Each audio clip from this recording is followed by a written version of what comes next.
Good evening. My name is Barb Headrick. I'm a volunteer. I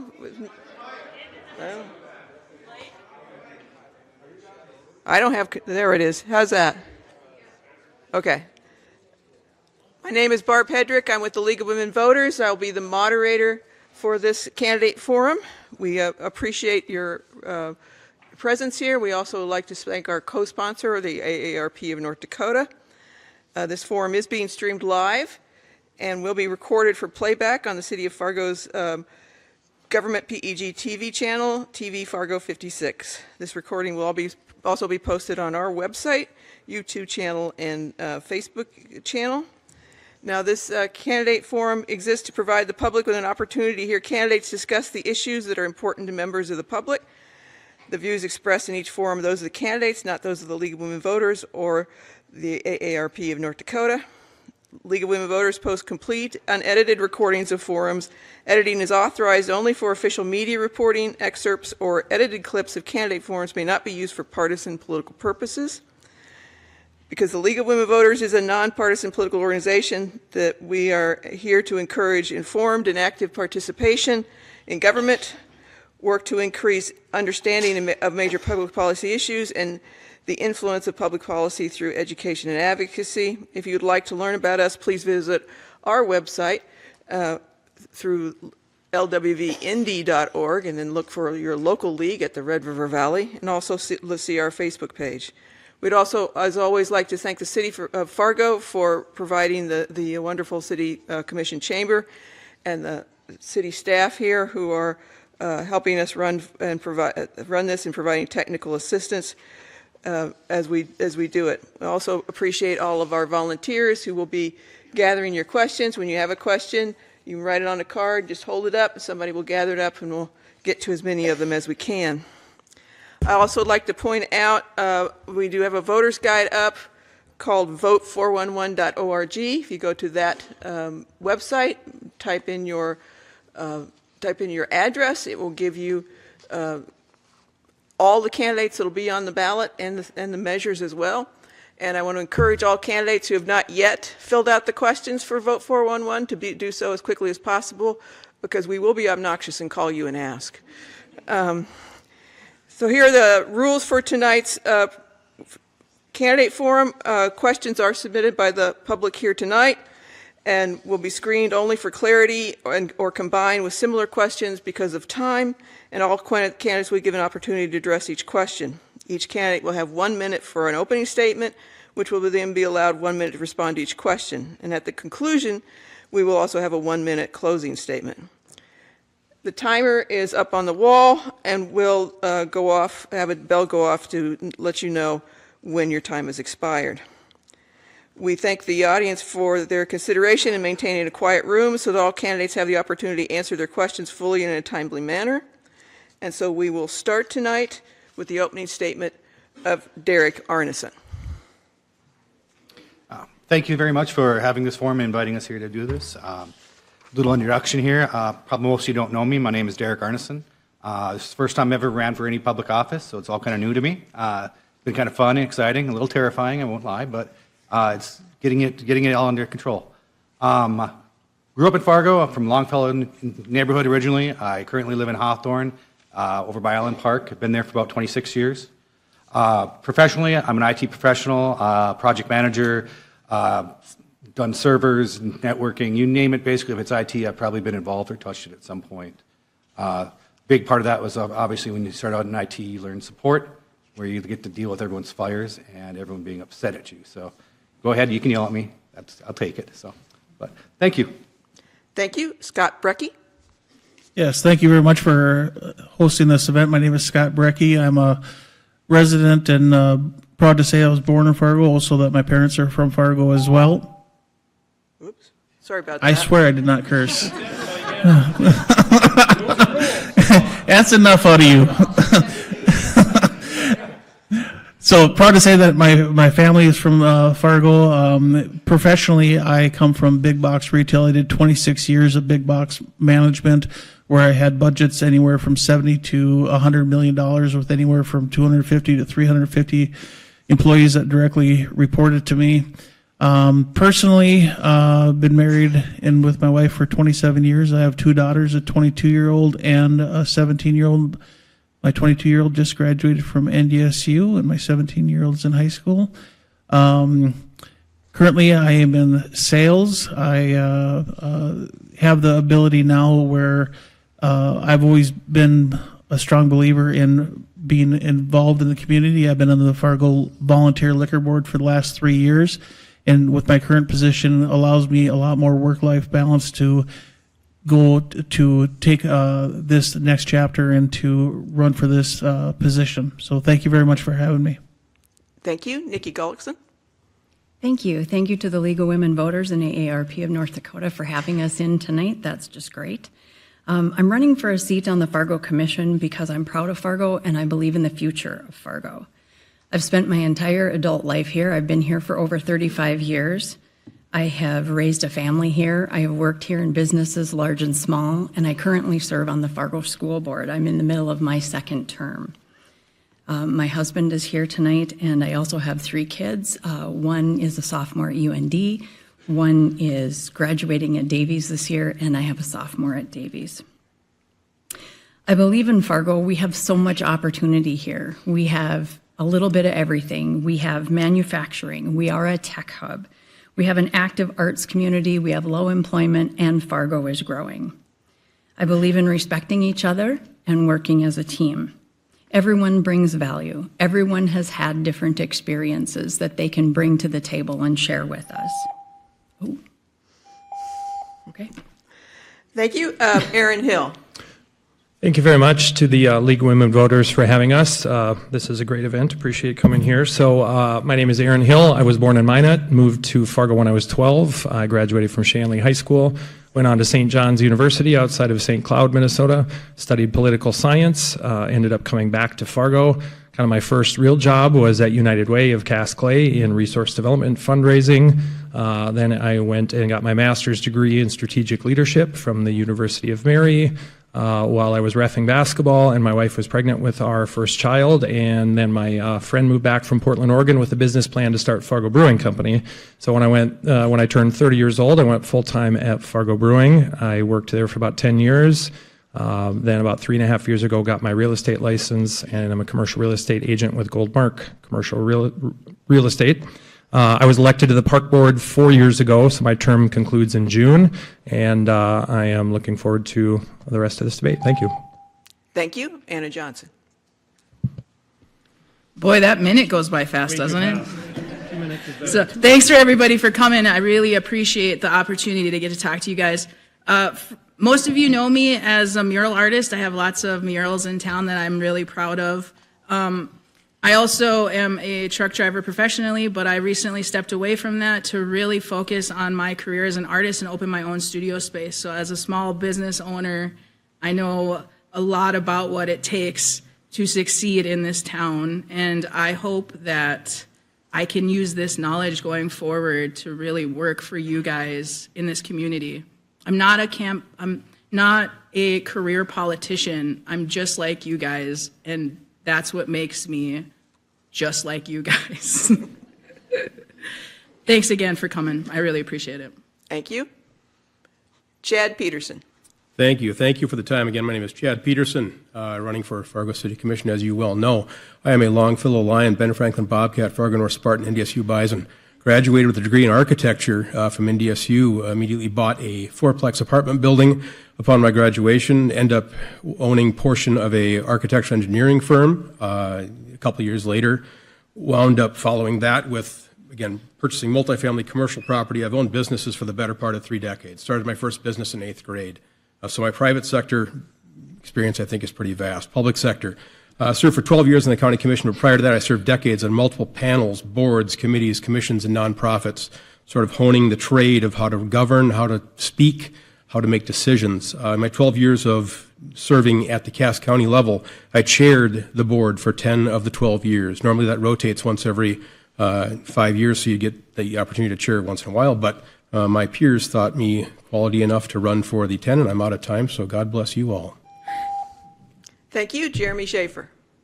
Well, hello, everybody. Again, appreciate it for League of Women Voters of Red River Valley and AARP. So I'm probably the youngest person who is here. I'm 29 years old. If elected, I will still be 29 at that time, so that'll be fun. I'll be in my 20s with it. But I'm originally an Army kid. I'm from Bismarck, moved around a whole lot. I'm a graduate of West Fargo High School, Packers, 2014.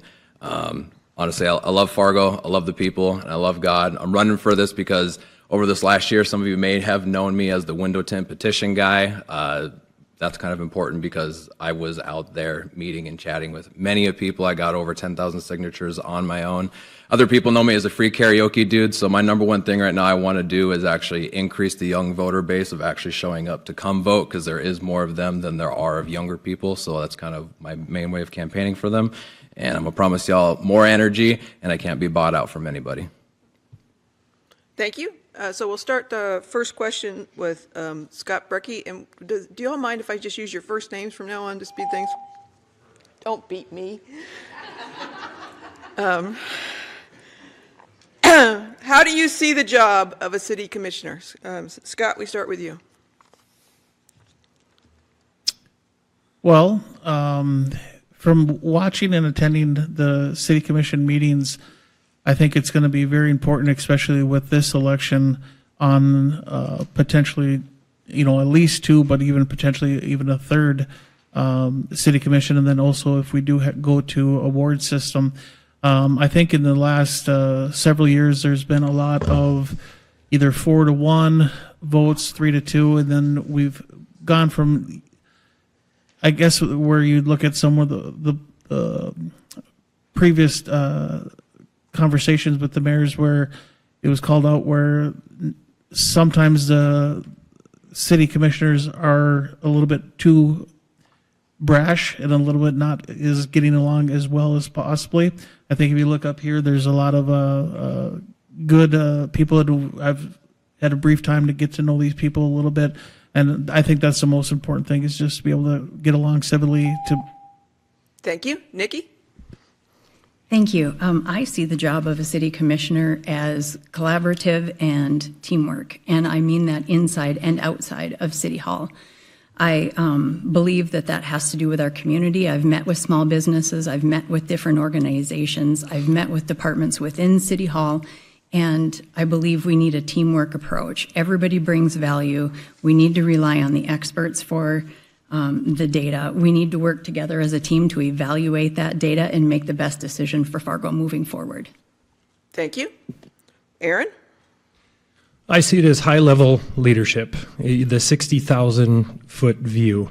Our job is to work specifically with would be the director of the city, or the general manager, Michael Redlinger, and we would serve as obviously liaisons to certain departments. I think that would be important, but ultimately we need to work with the staff. We need to trust the staff. We need to let them do their job.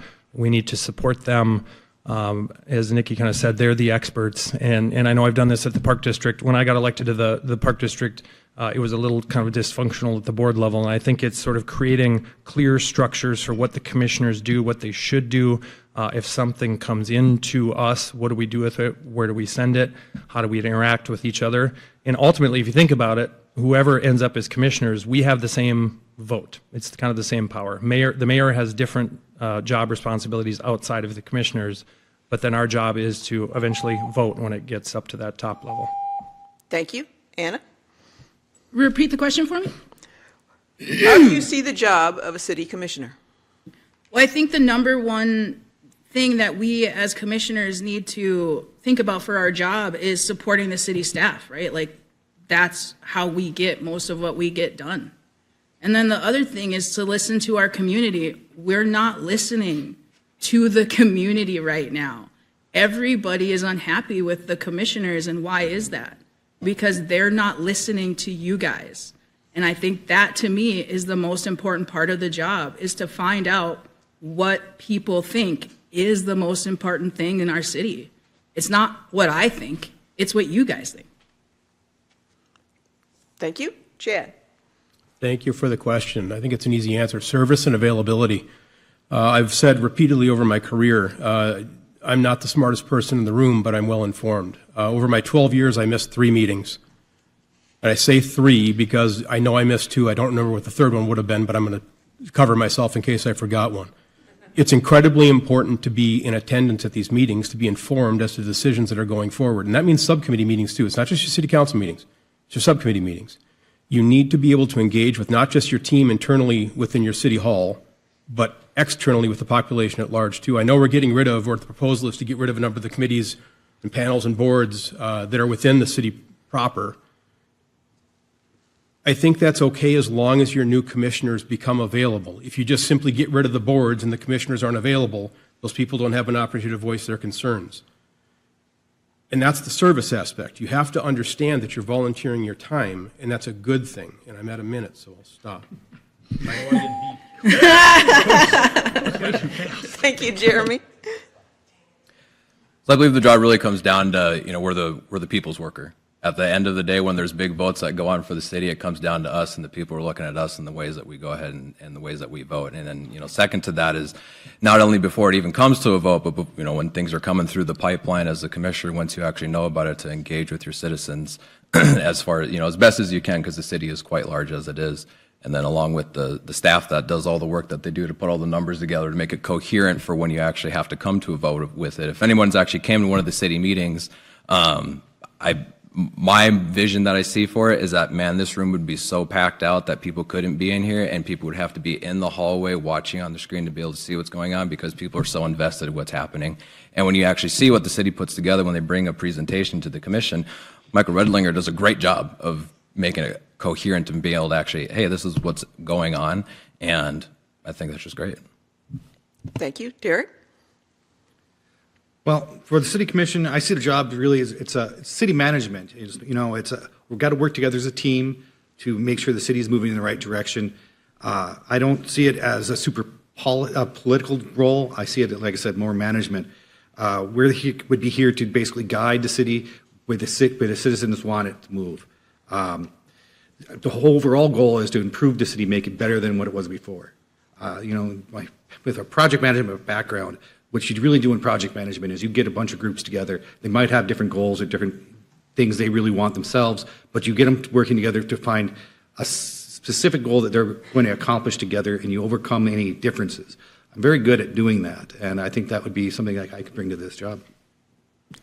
Thank you. For the next question, we'll start with you, Nikki. What do you think is the single biggest problem facing Fargo?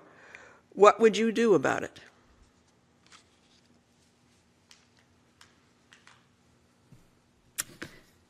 That is a complex question almost right out of the gate. Single biggest problem, we have several. Single biggest problem. I'm going to go with public perception maybe being the single biggest problem, because people believe that our finances are in trouble. People believe there's not a solution to homelessness and drug use. I think what I would do about it would be education, because all the research that I've done about it shows me that those things aren't true. We hear things about our downtown that simply aren't true. Again, that's public perception. There's a lot of things we can do. We can bring people together and we can educate. We can bring professionals and experts to the table, and we can tackle this problem all together as a team if we get the right voices around the table. Thank you. Aaron? Go ahead. Thank you. There are quite a few challenges, of course, but I think one of the biggest challenges is also the biggest opportunity, and that is the growth of the city. And I've seen this at the Park District level too, where we aren't a small town anymore, and it isn't kind of this. We're not Mayberry. It's a bigger city. We're becoming a bigger urban community. And that can be a really big challenge for everybody to kind of accept that change and that growth. And I think we have to be able to grow in a smart way. And I think we have to be able to develop relationships with internal stakeholders, external stakeholders as well. And I think it just takes a different style of leadership. And I think that's where it comes down to working with the staff, being that, asking questions, being curious, finding solutions, getting the right people in the room, and acknowledging that we don't know everything, but we're going to sure try and we're going to find out. Thank you. Anna?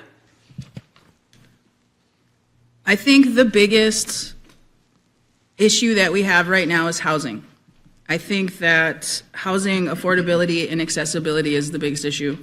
There's too many Fargo residents are struggling to find housing that they can afford. And that's the young people coming in and the working class families and everybody in between. The cost of available housing is a real barrier. And we talk about that. What does affordable housing actually mean? We really need to take a look at that, because when we talk about affordable housing, it's not the $1,500 apartments that everybody keeps talking about. That's not affordable. And when we talk about that, we need to be more realistic for what the people in our community actually need. And that is what accessibility is. I think that it's the thing I hear the most from the people in our community. It really is. And it's the biggest priority for me, next to the homeless problem. That's the other one. Thank you, Chad. So the city has a lot of problems, but none of them are catastrophic. The city hall is not collapsing. We're not going bankrupt. The world's not ending. All the little things that can be worked on, or all the little things that are perceived as bad can be worked on and fixed. I think everything starts with the budget. The transparency within the budget is a problem. When I was a county commissioner, I could tell you the number of bullets I could buy, the number of bullets my sheriff bought, and the type of round they were. I could tell you how many gallons of gas we budgeted for and the gallon of gas cost, based on that volume. Within the Fargo City budget, the transparency is not there. It's blocks of dollars. You essentially start at a baseline of expenditures from the prior year, and then you grow from there. I'm not entirely sure that that's the best way to do budgeting. You don't do that at your house. You don't do that with your kids, anyone in your family. So I think the most important part would be getting into the budget, getting into the details of it, finding out where the dollars are, and from there you make the little fixes that can be, again, I think solvable. Jeremy? I see kind of two things with this. One is the budget that everyone's been talking about. The reason why the budget matters like that is when the city gets to a certain point, I don't remember what the exact number is, the state will come in and then take over the city's budget, because it essentially says you don't know what you're doing. They're going to do whatever they have to do to essentially balance it. And we don't want that to happen, because it doesn't matter how they run it. They're going to go ahead and run it. Second thing to that is, as I've been out having my conversations with people, and again, specifically like young people or just anyone across the board, is them thinking that their voice doesn't matter, or that, oh, I had no idea this is going on with the city. So I think one of the largest things is to have more citizen engagement, whether that be people actually showing up, people of the commission coming out and chatting with them, or what have you. Those are my two things. Thank you. Derek? I think probably one of the biggest hurdles the city has is just managing the growth. We need to find a better way to, make sure we are getting the affordable housing that people need. Much like Anna was saying, there is a lot of people, when I walked around town talking to people, that was one of the biggest things I heard from a lot of people, was I couldn't afford an apartment anymore. I had to move back home with my mom, or things along those lines. When I sold my house a few years back, I had a starter home. It was a small house. It's in an old neighborhood. I originally bought it for under $100,000. I sold it well over $200,000, if I remember correctly. It was way outside the price range for any new home buyer. So we really need to look at that growth management. How can we continue to grow the city, bring in that affordable housing, and make sure that our finances are going to be stable for not even just the next few years, but how we're going to manage the growth. When the growth starts slowing, how are we going to manage the finances at that point? How are we going to keep the city affordable and with money in the coffers to do what we need to do to manage the city? Thank you. Scott?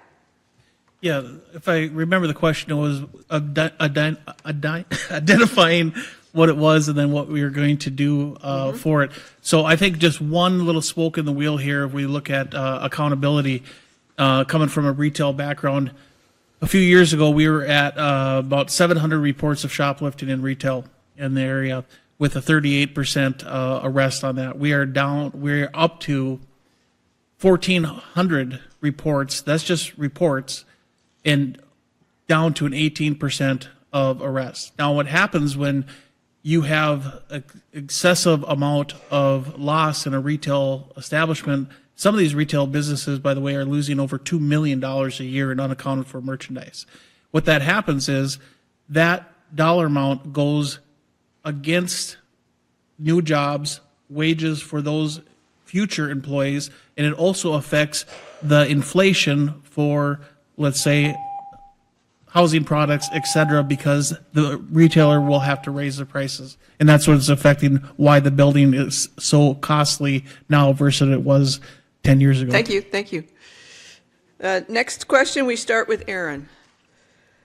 How will you increase financial transparency so the public will understand funding priorities? Well, that's a great question. Transparency is so critical in any sort of public entity and public organization. And I think it's, I think we just need to make sure that we're engaging with the community and that we're sharing. I think one of the things I see that the city doesn't do very well either is sort of explain where the money is going, why are we spending the money, and thinking about it as more of an investment instead of kind of spending. But I think I think we can have certain open forums, different meetings, making sure we're publishing our minutes online. We're making sure that as commissioners, we're available for any questions at any time. If someone comes into us, if someone comes into me at the Park District, I make sure I get our financial team. And if I don't know the answer to the question, I make sure I find out the answer to the question and make sure that people understand what we're doing and try to make sure that we're getting rid of some of the assumptions that people have. Thank you. Anna? What was the question again? How will you increase financial transparency so the public will understand funding priorities? I think, first, that's a great question. And I think one of the things I took away was it this week or last week when we had our informational session here at City Hall, was how much information that they gave us and how transparent they were with us as candidates. And that information exists and how great it would be if we could just share it. And I think transparency on that level is the key to this. So if we have good information, like say, one of the statistics that it just really sticks out to me is the police chief said that crime overall is down 10% this year. And I feel like, why aren't we telling everybody this? Like, if you guys knew this, would we think that crime is really bad right now? Probably not. You'd probably go, oh, wow, they're doing a really good job. Thank you. Chad? I will do exactly what I did for 12 years at the Cass County Courthouse. As I described to you earlier, I could tell you how many bullets we bought every year. It's not that level of detail, that level of minutia that's important. What's important is the people that are making the decisions understand why they're doing it. So you could come to me, my word was always defensible. When someone approaches me in public and says, why did you do X, Y, or Z? Because I have that level of detail given to me as a commissioner, I can explain to you as to why I made the decision I did. That's what matters. That's the transparency aspect. It's not just simply voting yes or no on something. It's understanding why you're voting yes or no on something and being able to explain why you voted yes or no on something. Referencing back to my first start with the attendance, being present matters because you're educated. We have too many people in public office right now that simply phone it in, do their best because they're busy, don't know, whatever excuse they may have.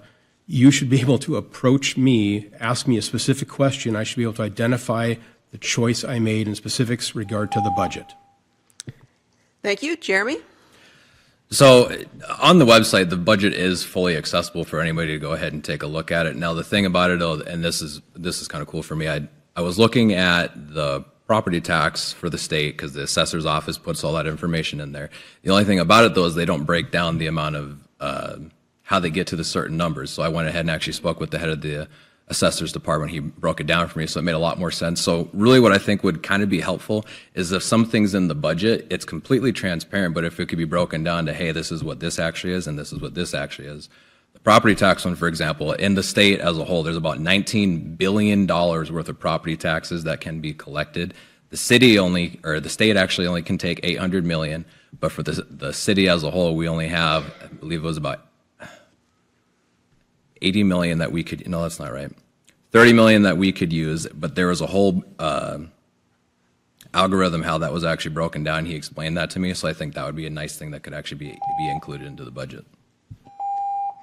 Thank you. Derek? I think Jeremy had a good point there about, the budget's there for you to look at, but it's not really broken down. There's these large buckets that are out there that we can see, but really where's that money individually going to? How did that bucket get created? I think that would be a really good piece for transparency. Overall, too, it's this being engaged with the people if they have the question to answer it as to why we made a decision. I think those are probably the biggest things. Scott? You wait for our time a bit. There we go. Yeah, from looking at the budget online, it is somewhat transparent. I come from the background of a private sector where you could dive deep into when it says supplies. Okay, you can dive into that and see exactly what's in that budget, whether it's staples, whether it's paper, no matter what it is. We have some departments now that have $628,000 for their budget for general supplies. And then if you look back a couple of years ago, it was $7,000. And then a different department will have a budget for, let's say, $5,000 a few years ago, but now all of a sudden they have a budget for $50,000 in general supplies. What is that? I mean, right now, as a citizen, you can't look in there and see what it is. So I think it's very transparent. So when the city commission has their assignments, whether it's the police, fire, et cetera, on what those dollar amounts are so they can be transparent. It could be legit, maybe it's not. Thank you. Nikki? Thank you. Access and accountability and making it easier to understand those things. And that may be just as simple as asking more questions when we are in meetings. Sometimes the budget stuff is really tricky to understand. I would like an opportunity to be in front of the public. Perhaps it is an open forum or a meeting. I've talked about this before. I've also offered people the opportunity to come back and meet again. I want to be accessible to them, so when they have questions, I too like to be accountable. I like to explain why I took the actions that I did. Also, if people understand the pros and the cons, it makes it much more easier to understand why that decision was made. It doesn't mean we'll always agree, but you should always have the why. Thank you. So with the next question, Anna, you start with you, and it simply says, do you support the convention center? Yeah, I support There, unmuted myself.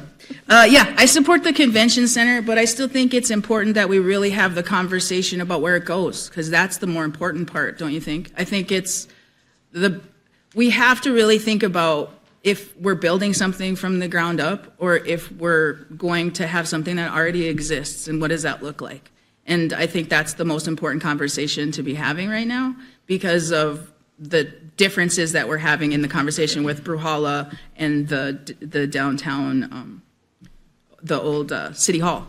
And I think that there are merits to both, and to really spend some time looking at that and talking with the people who really worked on this project to really figure out what the best thing is for us to do. Because, you know, they say downtown doesn't have enough places, like hotel spaces, and do we have enough parking? And those are real questions and concerns, but does Bruhala?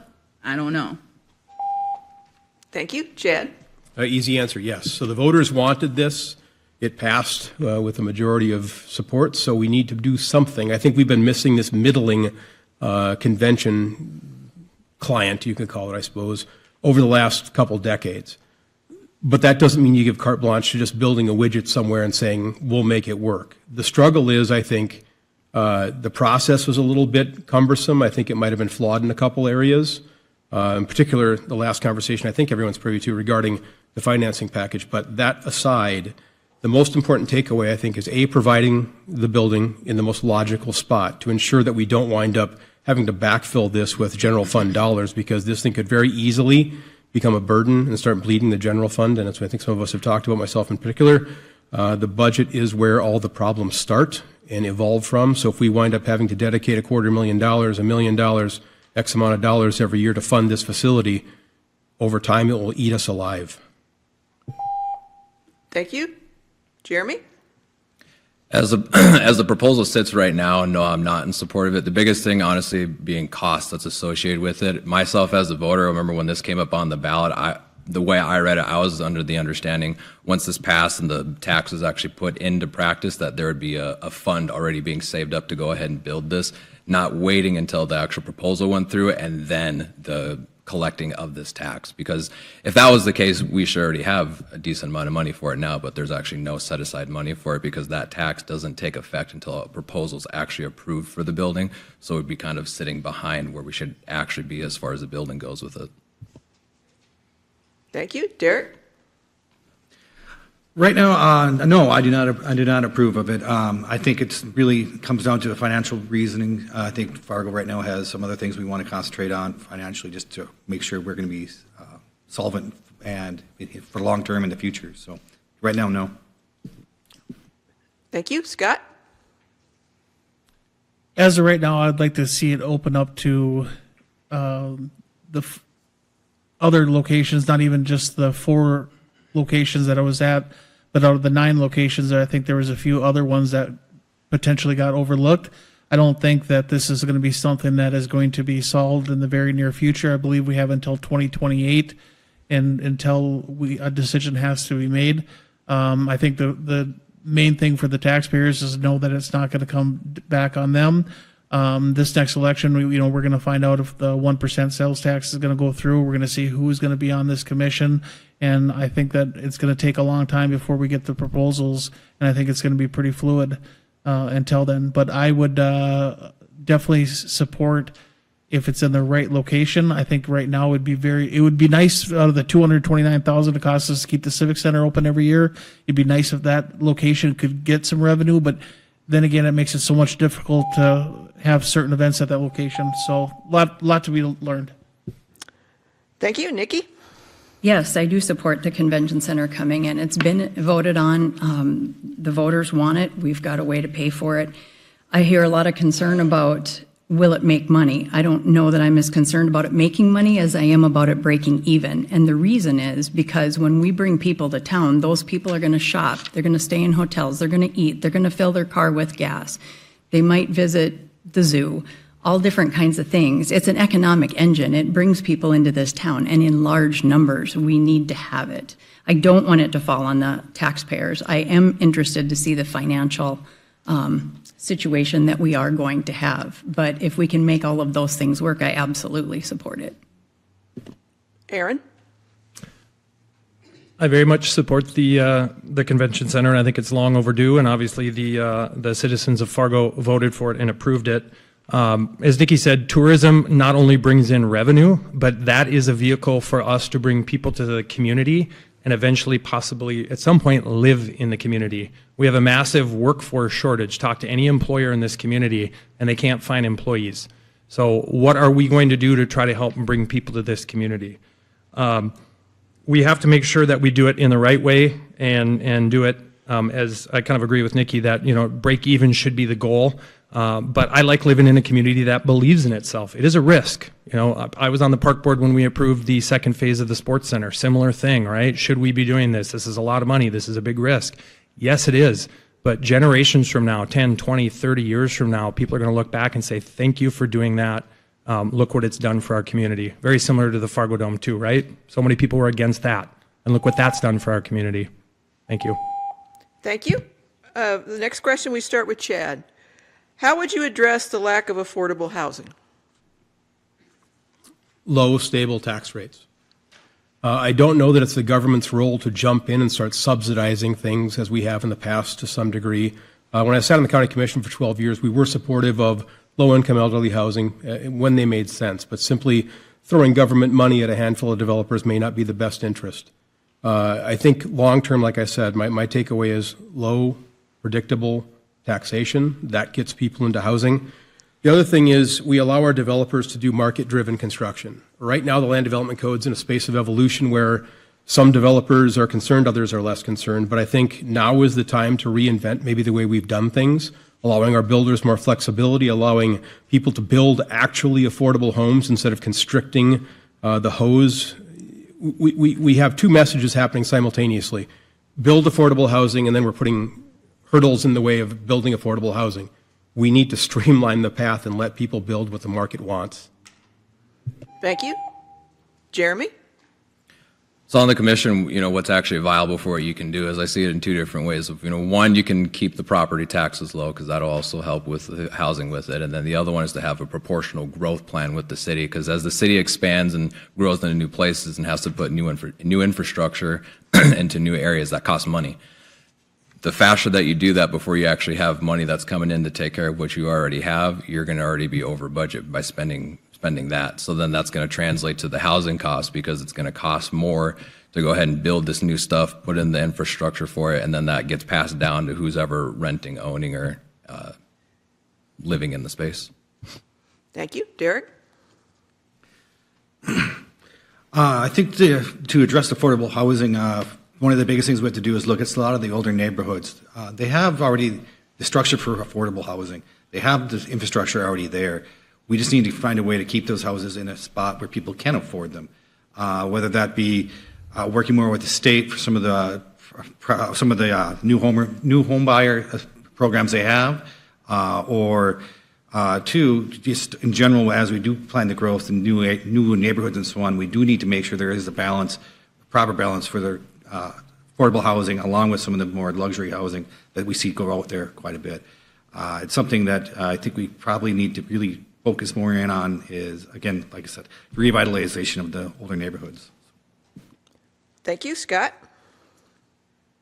I 100% agree with revitalizing the neighborhoods. The neighborhood I grew up by, Roosevelt, a lot of those homes were built in the early 1900s, and as far as going in there and trying to remodel them or make them better, it's almost be more cost effective to tear them down and build them again. And a lot of those neighborhoods are also zoned for apartment buildings and multiple dwellings. So if you look further south, the reason that a lot of the cost of housing goes up so much, it's you're building on premium farmland, and we got about 6 miles of undeveloped land that is currently being farmed, and just to buy the land, put in infrastructure, it's going to be extremely expensive. So I think the opportunity is in these neighborhoods, right, even several blocks from us right now, looking at those houses and seeing what we can do to build in new houses.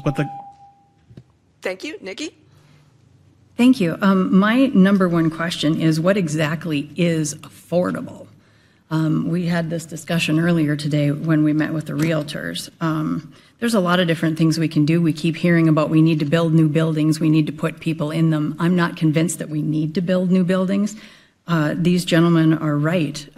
People move on to bigger homes. We have smaller homes available. Are we wiser to invest in infill? It might be knocking them down. It might be remodeling. We need to kind of get out of the box with that.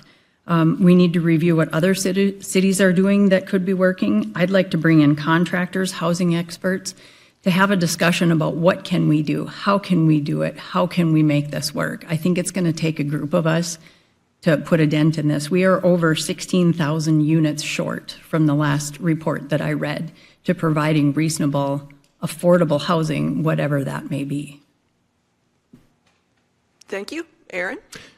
I think the timing is right with the land development code work in progress right now and the city's growth plan. And I think we need to work with our planning department. I think we need to work with local developers. And I think, as has already been mentioned, I think infill and repurposing buildings, I think, is going to be a great way. If we have existing areas that have blighted homes or areas like that can be torn down and redeveloped, we may have to incentivize some of that. So how can we get more fourplexes, sixplexes, eightplexes?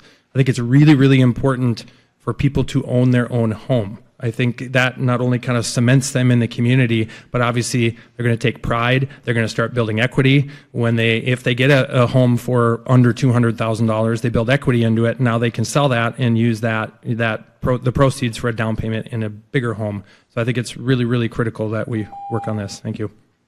Thank you. Anna?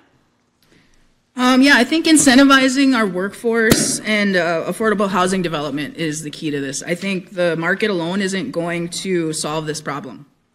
The city needs to look at using the tools available to us, and like tax incentives and the land policies and the partnerships with developers and nonprofits and actively encourage the kind of housing that working people and families can afford. And what does that mean when we talk about affordable housing? And also, we need to remember that not everybody wants to own a house, and so infill is important. We need to think about why people live where they live, and yes, it is important that we do offer these things to people who want them, the incentives for first-time homeowners, but we also need to think about the people who really just need a place to live, and that's important too. Thank you. Next question, Jeremy, we start with you.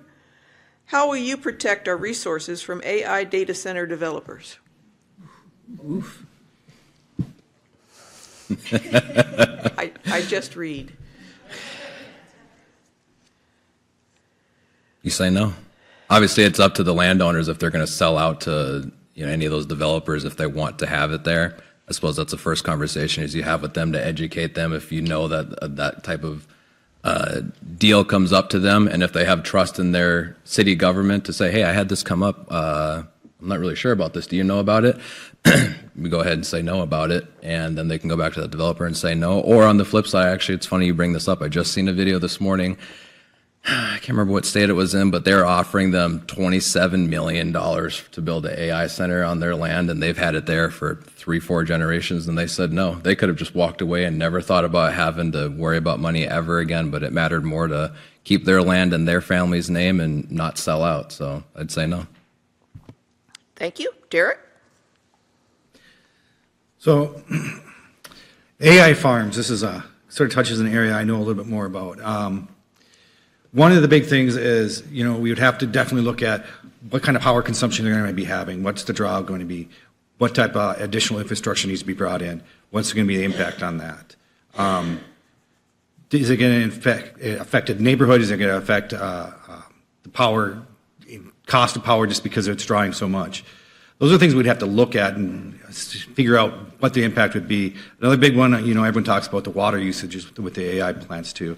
That has actually gone down quite a bit. They still are a big use of the water system, but they have more closed systems now where they actually can vent off that heat elsewhere. So it would be something we'd have to watch and work with any AI developers that came in to make sure they are doing it in a safe way that doesn't impact our environment. Thank you. Scott? Being a lot of these locations are going into smaller communities, I could see that if a community that did not want to have it, they would just simply go to the next one, and it'd be very hard for a community to pass up on all that tax revenue and all that revenue going into it. So I can see why these smaller communities are getting these targets of these AIs.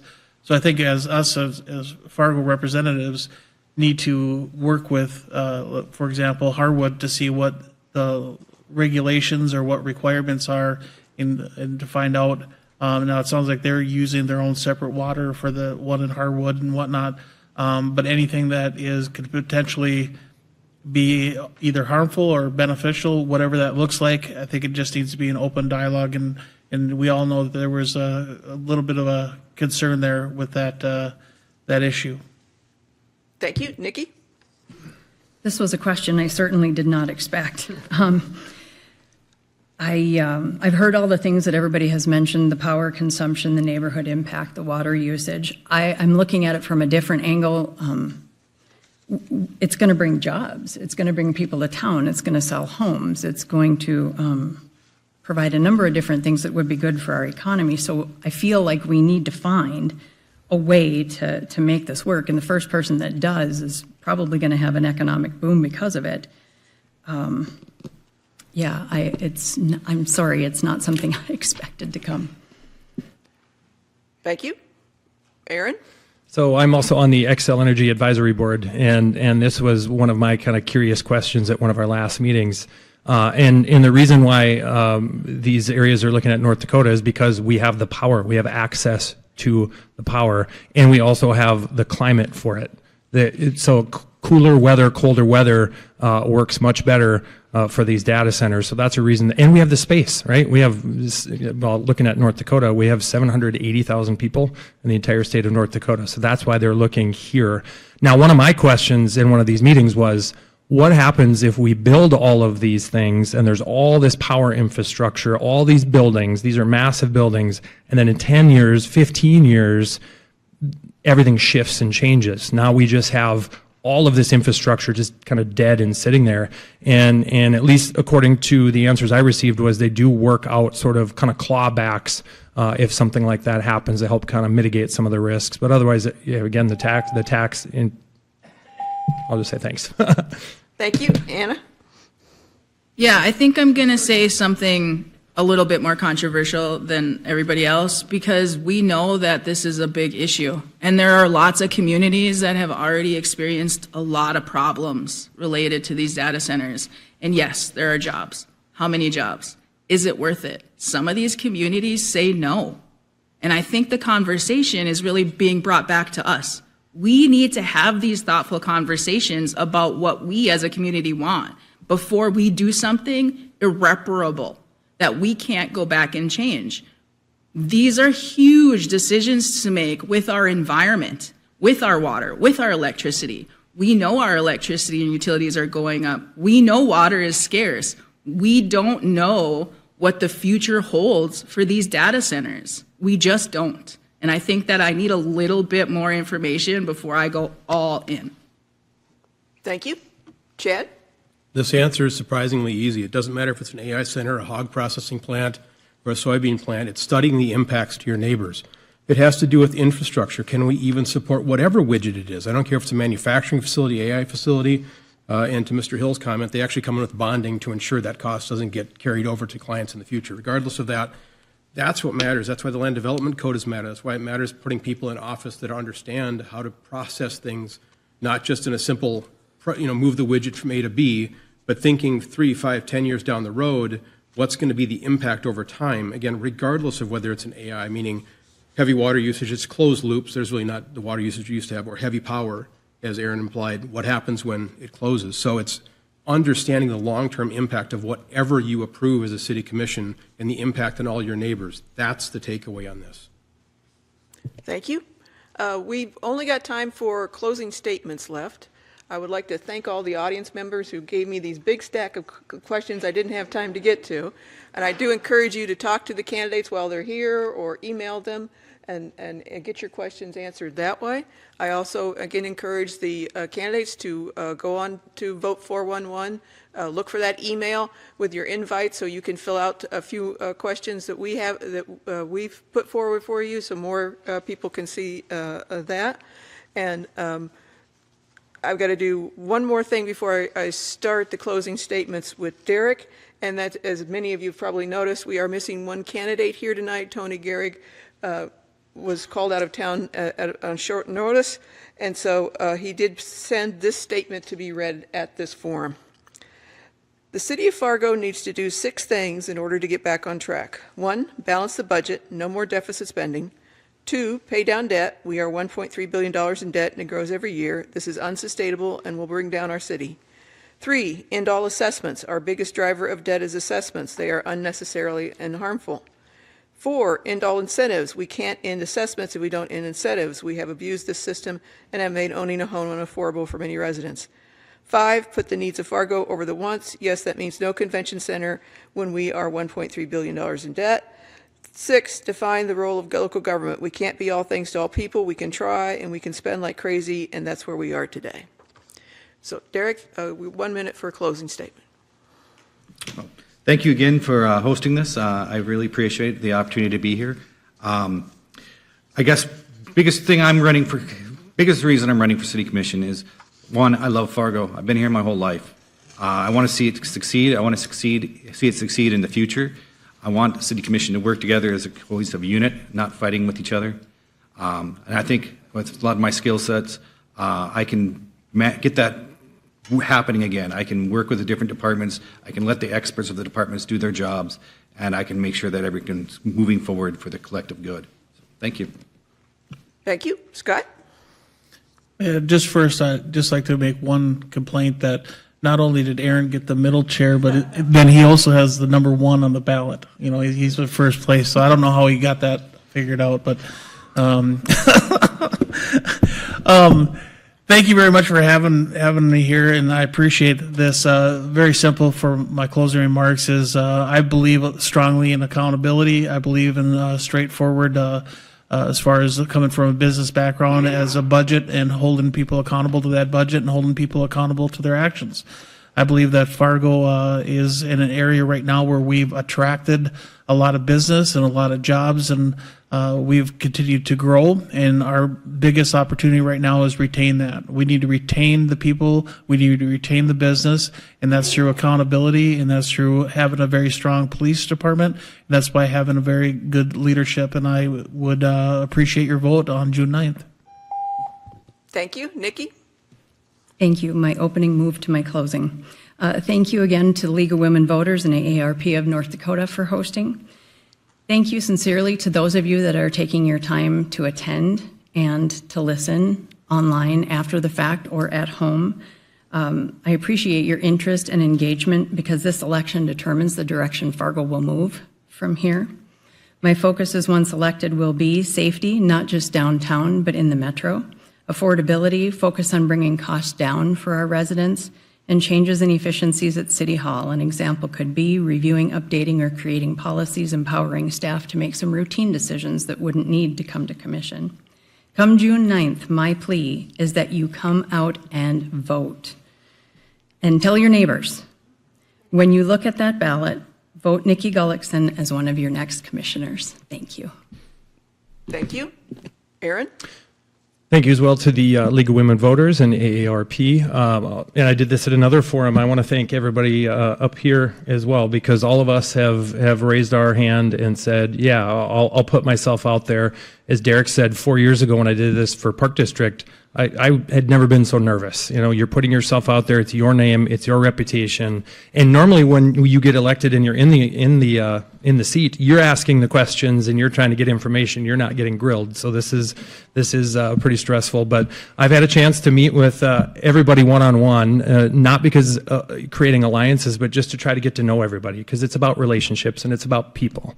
And right now, we have an issue with our city leadership, and there's a lot of bickering and fighting, and there's not a lot of unity. And I think we need leaders that can bring people together that are going to do what's best for Fargo. And if it's not me and it's somebody else, that's all I want. I want what is best for Fargo. We have a great opportunity, and I would ask for your vote on June 9th. Thank you. Thank you. Anna? Yeah, thanks for having us. I really appreciate being here. Third time's the charm, guide. For real, third time's the charm. I'm not going to tell you guys why I think you should vote for me. What I want to say is to vote. We have had the lowest turnouts for voting these last couple election cycles, as you guys might know, and we need everybody to go out and vote, and bring your friends and bring your family and your cousin and your brother and your uncle.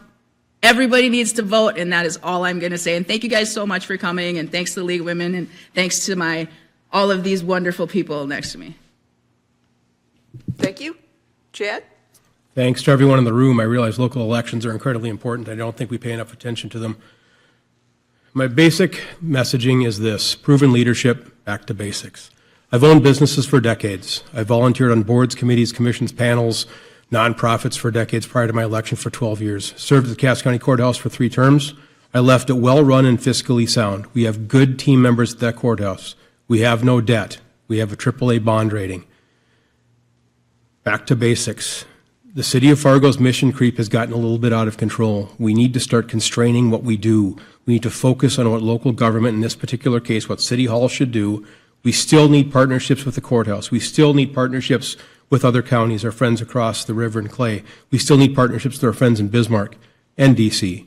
But the reality of this is the fiscal circumstances we're presented with right now should be forcing us to withdraw back, get our fiscal house in order, and when we do, then we can then proceed on to all the other things that you wish us to be doing. Thank you so much. Thank you. Jeremy? I just want to say I appreciate everybody being here and anyone watching online. You know, you only get to say so much about yourself in 2 minutes, so I just want to go ahead and add in. I'm basically newly married as about 6-7 months. We got our first baby coming next month too. It'll be a girl, so that's exciting. Get to be a girl dad.